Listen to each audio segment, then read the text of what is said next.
Sports. We're here with the one and only Bomac. Bomac, he looks phenomenal.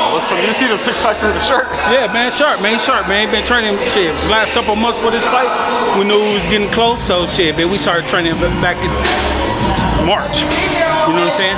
I was talking to Red and just asking him kind of like when did he first meet Terence and kind of become part of the team and all that. He was saying when Terence was like 12, 13 or something like that. Yourself, I feel like you said Terence's dad and yourself were on the same boxing team. I've been knowing Terence before Terence was born. You know, I grew up with his mom, his dad, his uncle. You know, we all fought for the same team back in the days at CW Boxing Club. So, you know, when he came along, it was just destined for him to be at this point. I know you said it's in his blood. His grandfather was a fighter, his dad. When did you see in Terence though, like, oh, he has it? I think when he took a break, when he was like probably 10, 11 or 10. Then he came back at like 12, maybe 13, just kept winning and winning and winning. And then next thing you know, in a couple years, he ranked #1 in the country. When was Terence's last loss, and what do you think changed after that he was like, fuck that, that's just not happening again? I think the last loss was in the Olympic trials in 07, where I thought he got fucked, you know, but we didn't get it, so I was bad. I was crying and shit, and he's like, man, fuck this shit, man, we about to turn pro. I was like, all right, it's time to go to work, dude. Just talk about that, man. I mean, I feel like as a coach, it must be a blessing to have a guy with that dog, that work ethic. I mean, that has to be a blessing, right? Well, man, I will tell you this. You know, coming out of the amateurs, going into the pros, you know, with no professional boxing knowledge as far as management, you know, trying to get deals and where to go, all that was just like going into it blindfolded. But one thing we did do, we trusted our intuition, we trusted our will, we trusted our determination to get to this point. So we're here now. It was a lot of ups and downs, but we're here now. The road was worth it, right? Right. Terence always talks about, I asked him how he became so fluid going left-handed, right-handed.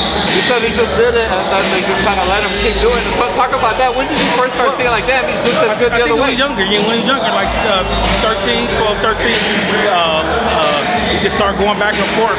And the trainer used to try to get mad at him, but I was like, you know, when we're on the pass, he'll switch that way, or I tell him to switch that way, and we just kept working at it, man. We just kept working at it. That's 25 years plus going back and forth, to lefty to right, southpaw, orthodox.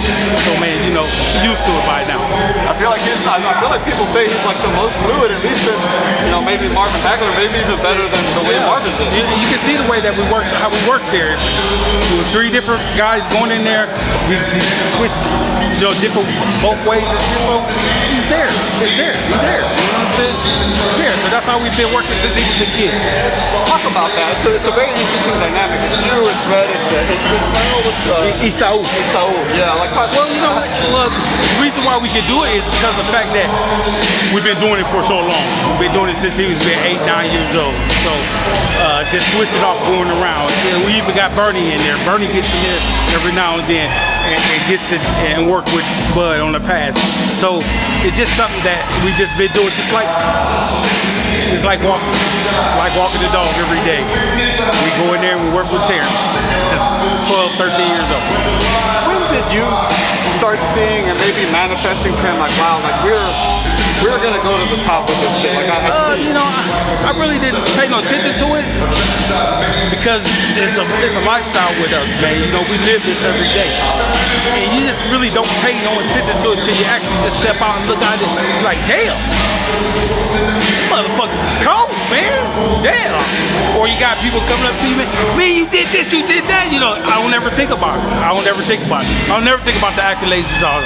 One thing I think about is the fighters, getting the fighters better, making sure they well prepared to go in there for battle, and mentally and physically. Once I get to my job done, then hey man, I can walk into the ring, and you're on the island by yourself, but I'm right here with you, and we're gonna beat this motherfucker together. You know what I'm saying? So whatever you don't see, I'm gonna see what I don't see, you gonna see. When you get back to the corner, we're gonna talk this shit out, we're gonna get it worked out. I want to give you your flowers, man. I mean, you're clearly doing something special with it. Oh yeah, man, it's a team effort, man. You see, it's not only me. You got Saul, you got Red, you got Chet, you got Ashley, you got Bernie, you got Alan, you got perfected athletes, man. You got Dr. Conroy, we got Dr. Matt, we got Lev, you got Triple Threat in Tyrell Street. Man, it's a big ass team that's around. That's not only Terence, but the other fighters that you see around me. Everybody works together. That's why we so successful. But we do lose. Some of our guys do lose. But hey, we just get back in the gym and try to correct the mistakes. Talk about Shakur being in camp. It looked like they were doing work. What did you learn about Shakur? Maybe one of the first times you saw him squat Terence. What I learned that dude was very tricky and got a good boxing IQ. You know, Shakur IQ is just right there for where his age is at. You know, at 25 years old, one of the best boxers, and then on a 5-pound. Is he on a 5-pound list yet? He should be. Yeah, but I mean, just right there, oh man, that dude is very intelligent. And lastly, I always hear Terence is competitive from you guys, from people around him and stuff. You have like a story that you're like, "Man, we're being competitive about this." You're kind of like, "Can we turn it off a little bit?"